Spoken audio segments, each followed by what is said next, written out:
مدیران و کارکنان رادیو ایران KIRN هیچ گونه مسئولیتی در مقابل سخنان کارشناس شرکت کننده در این برنامه را ندارند. هزینه این برنامه توسط کارشناس شرکت کننده پرداخت شده است.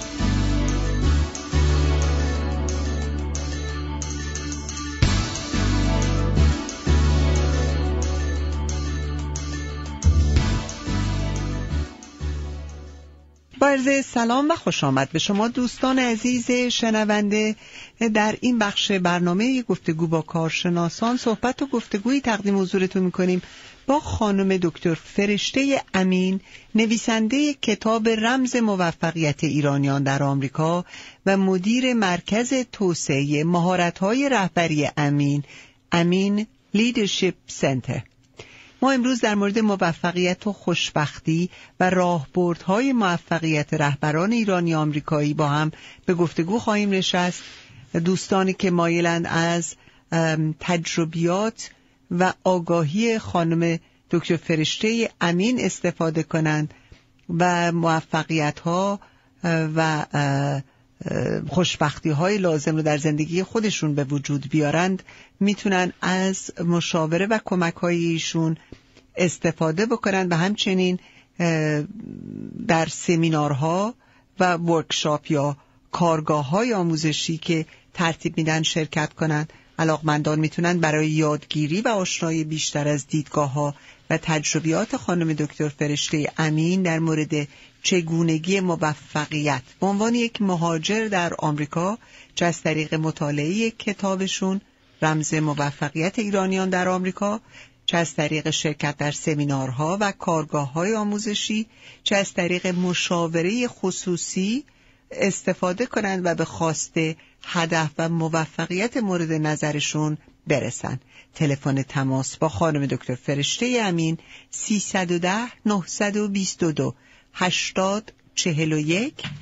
اگر ترجیح بدید از طریق ایمیل باشون در تماس باشید، فرشته@aminlc.com، حروف اول leadership center aminlc.com و وبسایت aminlc.com که بتونه اطلاعات کاملتر و دقیقتر در این رابطه در اختیار شما قرار بده. من بارها در طول برنامه تلفن تماس با خانم دکتر فرشته امین رو تکرار خواهم کرد. سلام و خوش آمد دارم خدمت شما خانم دکتر فرشته امین عزیز. خدمت شما و شنوندگان عزیز سلام عرض میکنم. خیلی خوشحالم که دوباره اومدم و به خصوص ماه ژانویه است و ماه به اصطلاح سال جدید 2014 و من خیلی دلم میخواد که با اون انرژی سال 2014 و شروعش هست همه ما خودمون یه بازنگری راجع به خودمون هدفمون داشته باشیم و واقعا در این سال مصمم باشیم که به اون هدفهای دلخواه خودمون برسیم. من جلسه قبل از آخرین جلسه سال 2014 نمیدونم چند نفر شنیدم، ولی یه مروری از اون میکنم که چرا من این کتاب رو نوشتم. این واقعا جرنی خودم، سفر خودم بود که اومده بودم آمریکا و هیچ راهنمایی نداشتم که چجوری افراد قبل از من موفق شدن و کتابی منابعی هم نبود. حالا دلیلش این بود با وجودی که ایرانی‌ها خیلی موفق بودن، ولی دلیلش بعدن که تحقیق کردم کتابو نوشتم دیدم علتش این بود که به خاطر بحران گروگانگیری و بعدش هم 11 سپتامبر و اون تروریست بودن ایرانی‌ها تک تک موفق می‌شدن ولی خودشون رو به عنوان ایرانی زیاد معرفی نمی‌کردم.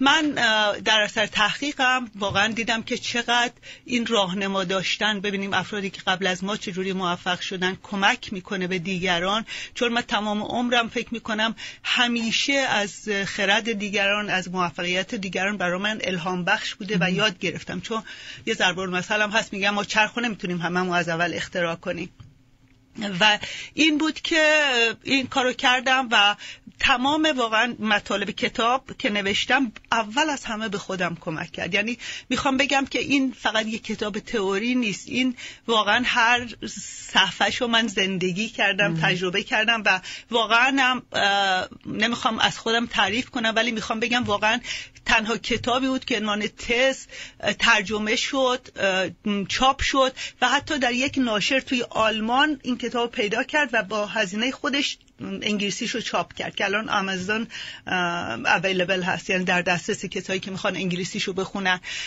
برای همینه که خیلی کاربردیه ولی خب کتاب سنگینیه.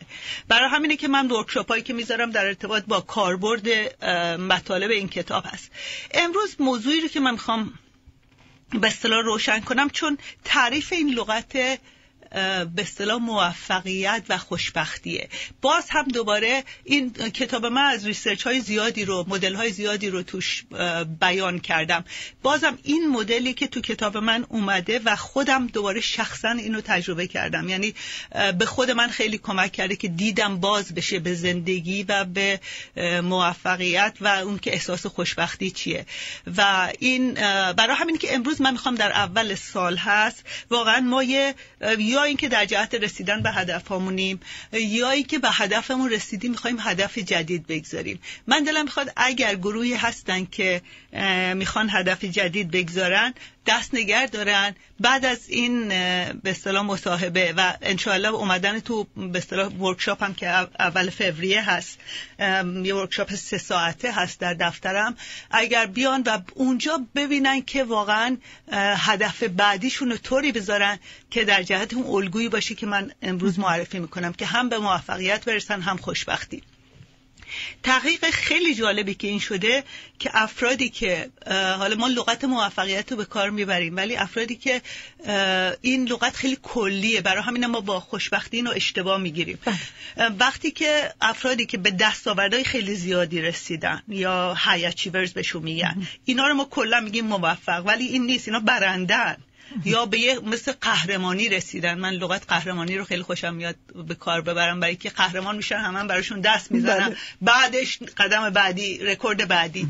و اینا تحقیقی که جالبی که روی اینا شده، روی این افراد موفق به اصطلاح قهرمان شده، اینا 92%شون گزارش دادن که بعد از رسیدن به اون موفقیت، بعد از مدتی احساس خلأ درونی و یه احساس ناامیدی کردن. یعنی این موفقیت یا اون قهرمانی بهشون نتونسته یعنی احساس خوشبختی ماندگار بده. برای همینه که دوباره یه موفقیت دیگه، یه قهرمانی دیگه و اینجور ادامه داشته. و این حالا این افراد، من اینا رو میگم برای 8% افراد موفق اون تحقیق نشون داده که هم احساس به اصطلاح موفقیت یا به اون دستاوردهای میخواستن رسیدن و هم احساس رضایت و خوشبختی درونی کردن که من اونا رو میخوام اسمش رو بذارم پهلوانی رسیدن. از قهرمانی به پهلوانی خودشون رسیدن. و چون واقعا جالبه ما تو فارسی خودمون چقدر این لغت‌ها دقیقه، خیلی دقیقه. من الان تازه دارم با این همه درس خوندم و دارم به من چقدر مثلا راحت پهلوان و قهرمان و آدم قشنگ متوجه میشه دیگه فرقش. الان واقعا همینه. ما هدفمون خلاصه امروز به پهلوانی رسیدن خودمونه. حالا من اول راجع برای که روشن بشه، چون خود منم باز میگم من جزو همون 92% بودم که هی فکر میکردم که موفق بشم به خوشبختی هم میرسم. برای همین که خب خیلی هم به موفقیت‌های زیادی رسیدم. حالا میخوام بگم ویژگی اون افراد 92% که به اصطلاح چی بود قهرمان هستن، اینا چه ویژگی دارن؟ اینا ویژگی که دارن اینه که اولین ویژگی که دارن دارای یک درایو بالا یا یک سائقه درونی لغت فارسیش هست یا یک آتش هیجانی در درونشون هست که اینو اتفاقا تو بچه‌ها از 2 سالگی مشخصه. بچه‌هایی که خیلی فعالن، همش میخوان درگیر باشن، فعال باشن و این یا در سر هیجان زیادی که در درونش هست یا ترس زیاد. این باید همیشه در حال فعالیت باشن. این درایو بالا دارن این افراد. دومیش اینه که اعتماد به نفس بالا دارن. اعتماد به نفس باز دقیق تعریفش یعنی که اون کاری رو که دیگران انجام دادن منم میتونم انجام بدم، یا اگه بلد نیستم میتونم یاد بگیرم انجام بدم. سومیش اینه که احساس مسئولیت برای خودشون میکنن، یعنی احساس میکنن زندگی خودشونو خودشون میسازن، خودشون سازنده سرنوشت خودشون هستن.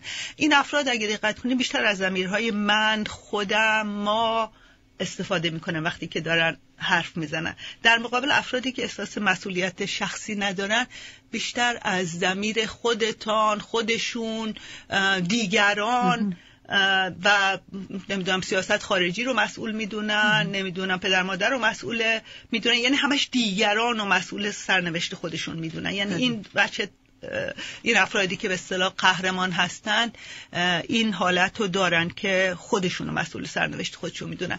چهارمین عاملی که این 92% دارن یا این قهرمانا دارن که هیچ کدوم ما نمیدونیم، خود منم نمیدونستم، اینا در خلوت خودشون احساس خوبی راجع به خودشون ندارن. یعنی اون احساس حرمت نفس پایین داره یا سلف استیمشون پایینه. برای همینه که همش فکر میکنم باید بهتر باشم، باید پول بیشتری داشته باشم، باید ثروت بیشتری. این لغت باید همش تکرار میشه. در نتیجه وقتی که این باید باشه همش خب میرن دنبال از بیرون یه چیزی رو پیدا کردن. شما مجسم کنین درایو بالا، اعتماد به نفس بالا، احساس مسئولیت شخصی با این حرمت نفس پایین یا احترام به خود پایین، درست مثل سوخت موتور جت میمونه و یه زندگی میشه پر از دستاورد. و درست در اصطلاح بودایی یک اصطلاح دارن میگن پدیده روح گرسنه. یعنی که مثل یک روحیه که دهن کوچیک داره، شکم بزرگه. با این دهن کوچیک هر چی میذارن تو این شکم گنده پر نمیشه. یعنی این هست اون ویژگی اون 92%. و پس در نتیجه سلف استیمشون پایینه، احساس خوبی راجع به خودشون ندارن و احساس اون علاقه و خوددوستی درشون نیست. و حالا ما میخوام ببینیم اون 8% که به اصطلاح هم به دستاوردهای زیادی رسیدن و هم احساس خوشبختی میکنن. بحث ما امروز اونه. برای همینم گفتم که دست نگه دارین، هدف گذاری نکنین تا اینکه ما میخوایم جز اون 8% باشیم. عالی. دوستان، به خانم دکتر فرشته امین گوش میکنید، نویسنده کتاب رمز موفقیت ایرانیان در آمریکا. توصیه به دوستانی که مایلن بیشتر و بهتر با دیدگاه‌های ایشون و تجربیاتشون آشنا بشن و به موفقیت مورد نظر خودشون توأم با خوشبختی دسترسی پیدا کنن به عنوان یک مهاجر در آمریکا، چه مطالعه کتاب، چه شرکت در سمینارها و کارگاه‌های آموزشی، چه مشاوره خصوصی، هر کدوم مایل باشن میتونن ازش بهره مند بشن. سمینار یا ورکشاپ بعدی خانم دکتر فرشته امین، Happiness and Success، موفقیت و خوشبختی نام داره. شنبه اول فوریه از ساعت 10 صبح تا 1 بعد از ظهر برگزار میشه.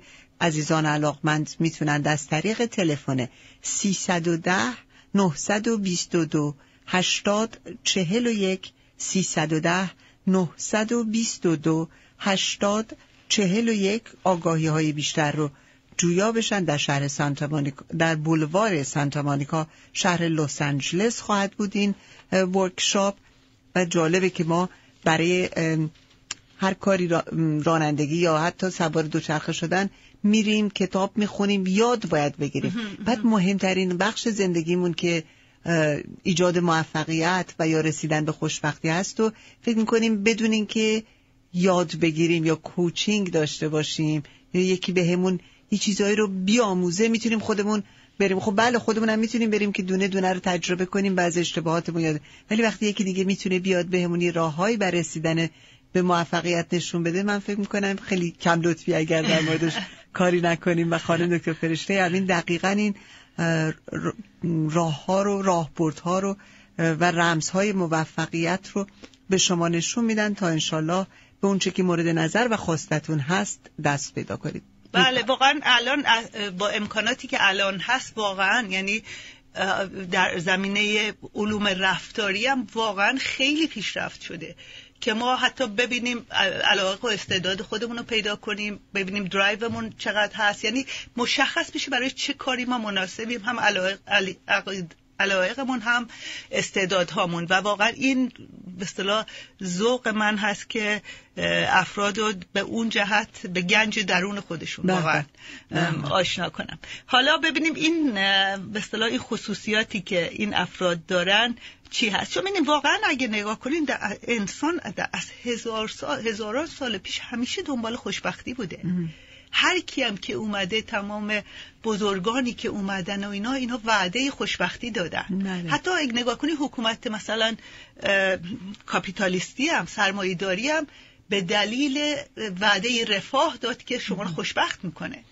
یعنی که این یه چیزی که بشر دنبالشه. ولی فقط الان میخوام بگم که واقعا در این زمانی که واقعا اینقدر برای ما، من دارم موضوعم واقعا افرادی که همیشه دستاوردهای بالا به دست آوردن، یعنی واقعا راجع به، چون میدونم فقر واقعا خیلی از نیازهای ما رو برآورده نمیکنه. یعنی باید در هر صورت انسان از اون نیازهای اولیه‌اش به اصطلاح برآورده بشه تا بتونه به این احساس موفقیت به خوشبختی برسه. پس بحث من واقعا اونجا نمیره، بیشتر از این که افرادی که انتخاب‌های زیاد دارن و این ویژگی‌ها رو دارن، اون 4 تا ویژگی رو دارن، حالا از چه مدلی استفاده کنن و به اصطلاح به اون هدف دلخواه خودشون و اون ویژگی منحصر به فرد خودشون برسن و اثرگذار باشن. حالا ویژگی‌هایی که این افراد گزارش کردن، تحقیق نشون داده که این 8% که هم به دستاوردهای زیاد رسیدن و هم احساس خوشبختی میکنن یا به پهلوانی خودشون رسیدن، یکی این که دارای رسالت و پرپس مشخص هستن. یعنی اینم در هر مرحله از زندگی میدونم پرپسشون چیه. من نمیخوام، یعنی این پرپس ما با رشد عوض میشه، با رشد ما مراحل زندگی ما عوض میشه. و این مثلا مادری که نمیدونم بچه کوچیک داره، خب مسلم رسالتش در اون لحظه خودش با جواب بده که چیه، آیا بزرگ کردن بچه است یا هدف دیگه داره. یعنی این سوالایی که واقعا هر کسی باید از خودش بکنه. رسالت یا پرپس یه حالتی از بودنه، یک جوابی از چرایی زندگیه. یعنی خیلی عمیقه که چرا من به دنیا آمدم، نقش من چیه، چگونه میتونم به اصطلاح تاثیرگذار باشم، یا اینکه واقعا در این مقطع از زندگی من چی کار میتونم بکنم. و یه چیزی از فراتر از خودمونه. چون در مورد های اچیورا یا به اصطلاح ما اون قهرمانا که گفتیم، اینا همش it's about me. من چی به دست بیارم، من چی کار کنم، من چی میخوام. وقتی که با رسالتش آدم در تماسه، خودش هم در اون شامل اون هست، ولی یه چیزی فراتر از خودشه. این زیباییشه. و آدمایی که دارای رسالت هستن خیلی جالبه، اینا یک حضور خاصی دارن. یعنی شما وقتی در کنارشون هستین نمیدونین چرا، ولی یه جوری جذابن. بله. و جالبیش اینه که اگر واقعا با رسالتشون زندگی کنن، رسالت خودمون رو پیدا کنیم، جالبیش اینه که به موفقیت مالی و شهرت و حالا هر چی دیگه هم که ممکنه باش میاد باش، ولی برای آدم که رسالت داره شاید مهم نباشه. ولی این همه چی در خلاصه تضاد و تناقضه، ولی جا میفته با هم و آره میاد دیگه. آره، یعنی خیلی خیلی پدیده واقعا جالبیه که و میتونین شما آدمایی رو که با رسالتشون پرپس خودشون پیدا کردن وقتی در حضورشون هستین متوجه بشین. و داستانای افراد جالبیش اینه که میمونه. ممکنه اون زمان مثلا آدم از پدر خودش یه چیزی گفته یادش نباشه، ولی اگر تو اون، مثلا من یادم پدرم از پدر بزرگم تعریف میکردن که این مثال خیلی نمونه بارز پرپس برای من معنی میده که در سالهای آخر عمرشون که به رفاه هم رسیده بودن، خیلی به اصطلاح هیچ نیاز مالی نداشتن، ولی با همون جدیت میرفتن کار میکردن و کشاورزی، باغ میریختن، دنبال چاه آب میگشتن و مردم دیگه میگفتن که آخه همین تو که احتیاج نداری، طمع داری، برای چی این کارو میکنی؟ و آدمی هم بوده که میدونستن اصلا آدم طمعکاری نیست، هیچ نوع به اصطلاح لاکچری رو تو زندگیش نمیدیدن و بعدا سوال میکردن ازش، میگفتن که برای چی آخه خودت زحمت میکشی تو این هوای خشک و امکانات اون زمان میری دنبال چاه آب و باغ ریختن میری؟ گفتی که آخه من وظیفمه، من مسئولم این کارو بکنم. این باغی که من میریزم محصولی که میده 4 تا دونه‌شو بچهای خودم میخورن، 4 تا دونه‌شو پرنده ها میخورن، بقیه‌ش هم مردم ده و دیگران براشون کار ایجاد شده. این آدم تا اون آخری لحظه عمرش با هدف زندگی کرد. این تعریف رسالت داشتنه. و واقعا میتونیم اگه بخوایم رسالتمون پیدا کنیم این که جواب چرا من به دنیا آمدم، من چه کار میتونم بکنم که در دنیا اثرگذار باشم. دومین ویژگی که این افراد دارای ویژنن، یعنی میدونن یه چشمانداز مثبتی از آینده، از اون جایی که میخوان برن دارن. یه جایی که موقع شک و تردید دارن و اینا، اونو که یادآوری میکنن، اونو اول در ذهنشون، در چشم ذهنشون میبینن و اون خیلی بهشون باعث میشه که از رسالتشون بمونن و برسن به اون ویژن.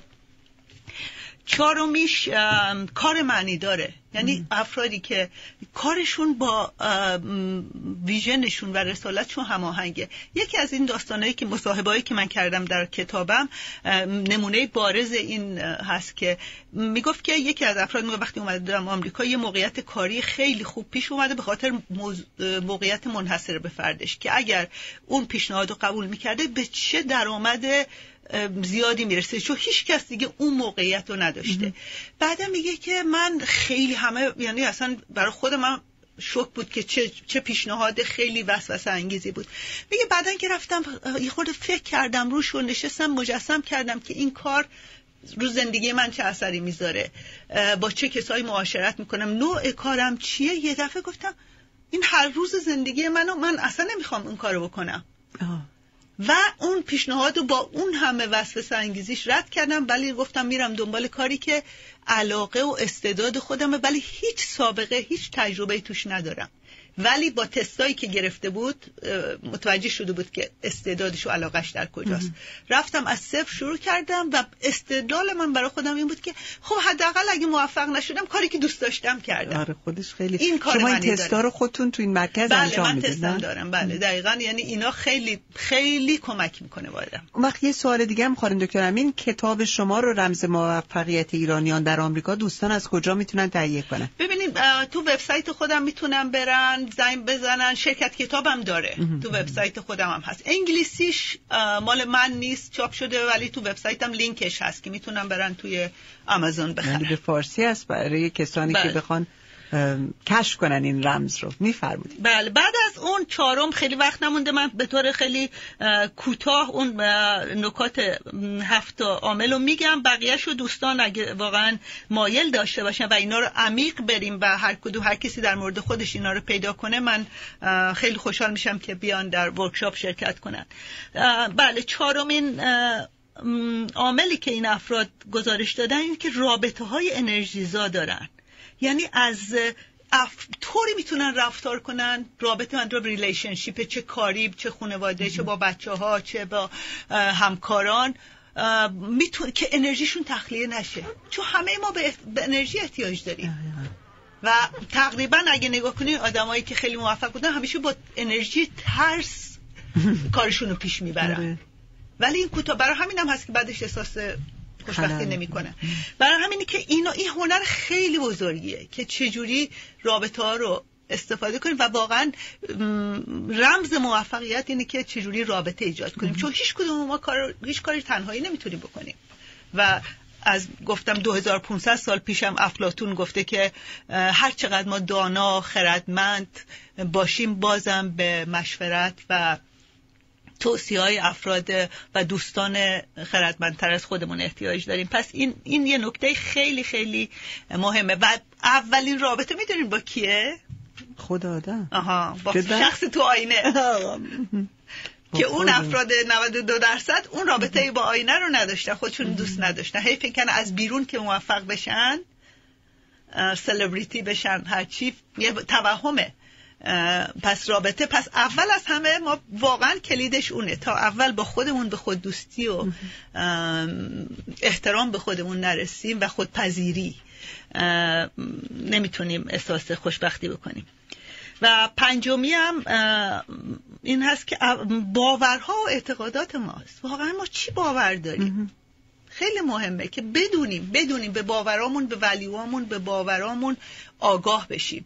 آیا واقعا باورایی داریم که به ما احساس این دنیا جای بدیه، همش جنگه، یا اینکه دنیا جای آرامش، جای رشد، جای پیشرفته؟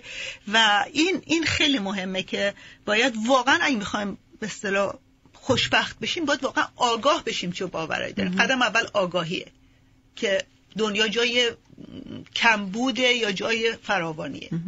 این چک کنیم با خودمون. وقتی چک کردیم فهمیدیم من میترسم همش فکر کنم برام مرتبه، خب این درست کار ماست، کار به اصطلاح مرکز ما هست که افراد رو باوراشون کار کنن، آگاه بشن، باورای جدید بذارن جاش.